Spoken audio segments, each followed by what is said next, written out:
Hello guys, welcome back to our channel Painkiller. Our topic is matrix and we are going to discuss about the consistency of system of equation using matrix. A system of equation can either be consistent or inconsistent. For consistent, there are two situations, single solution and many solution. So in total we have three formulas to be remembered. First formula for single solution is rank of A equal to rank of A by B, that is the augmented A, equal to the number of variables. For many solution, the formula is rank of A equal to the rank of augmented A but not equal to number of variables. For inconsistent system of equation, the formula becomes rank of A not equal to rank of augmented A. To clear the concept more easily, we are told to examine the consistency of the system and solve. We are given three equations and we have to transform these three equations in this form, where A equal to the coefficient matrix, that is the coefficient of x, y and z will make this matrix. That is A matrix become 1, 2, minus 1, 1, minus 1, minus 2, 2, 1 and minus 3. The X matrix is equal to the variable matrix, that is the variables of the system of equation, that is x, y and z. X, y and z. And the third type of matrix is B. B is the constant matrix, that is the constant numbers in the system of equation, that is 10, minus 2 and 8. We have to take the augmented A. Augmented A ये कैसे form होता है कि augmented A को हम लिखते हैं ऐसे A by B करके, तो combination of A and B will make augmented A, that is 1, 2, minus 1, 1, minus 1, minus 2, 2, 1 and minus 3, और उसको बाय करके बाद में B का पार्ट लिख देना है 10, minus 2 and 8. Now we have to find the rank of this matrix. If you don't know how to find the rank of the matrix, go to the link in the description and find out how to find rank of a matrix very easily within 5 minutes. So to find the rank of the matrix, we have to make this matrix a upper triangular matrix. So we need to make these three elements 0. First we will make these two elements 0. For this the following steps are R2 dash minus R1, और R3 dash को कैसे करेंगे, R3 से अगर 2 into R1 करेंगे तो हमारा इधर भी 0 आ जाएगा.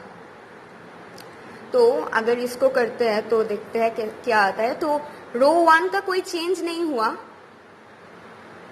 ये जैसा रहेगा वैसा ही.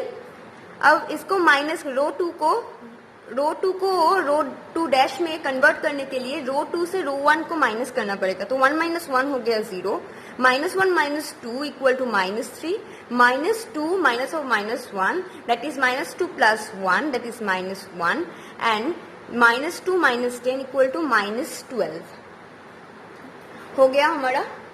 उसके बाद दूसरा वाला आएगा, दूसरा वाला भी लिख लेते हैं.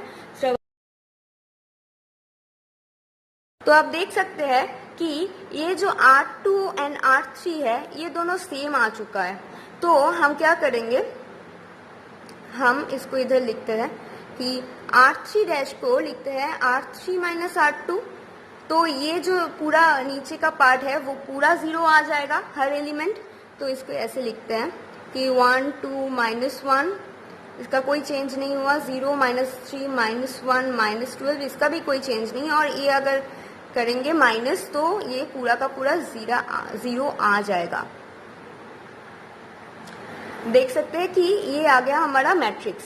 ये अब अपर ट्रायंगुलर मैट्रिक्स पे ट्रांसफॉर्म हो चुका है, यानी कि ये तीनों जो एलिमेंट हमारा था ये 0 आ चुका है.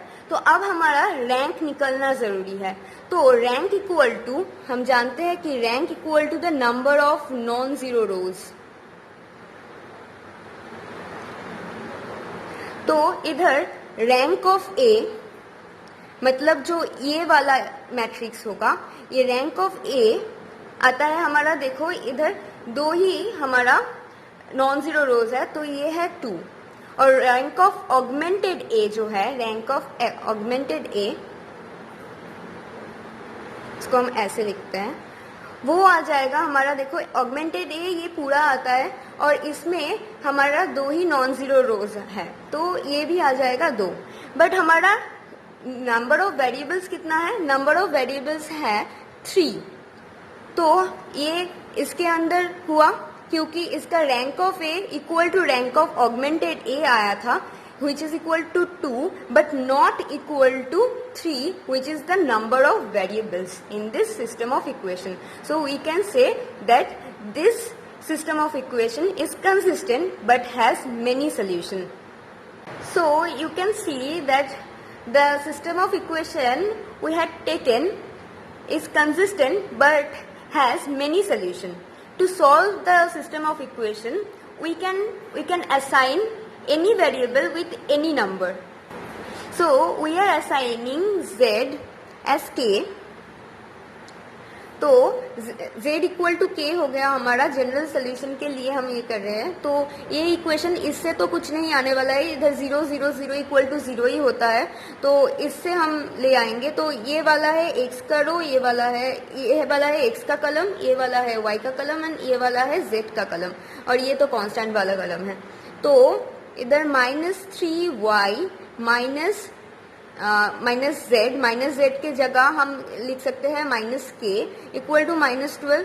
तो हमारा y जो है वो आ जाएगा 12 - k/3।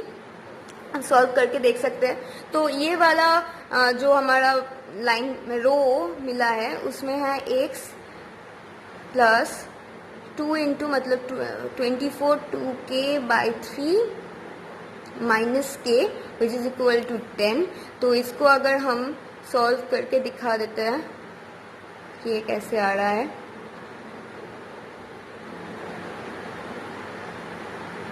तो x इक्वल टू हमारा आ जाएगा 6 + 5k/3। तो y इक्वल टू है हमारा 12 - k/3 and z equal to है हमारा k। तो ये तीनों है हमारा सॉल्यूशंस for many solution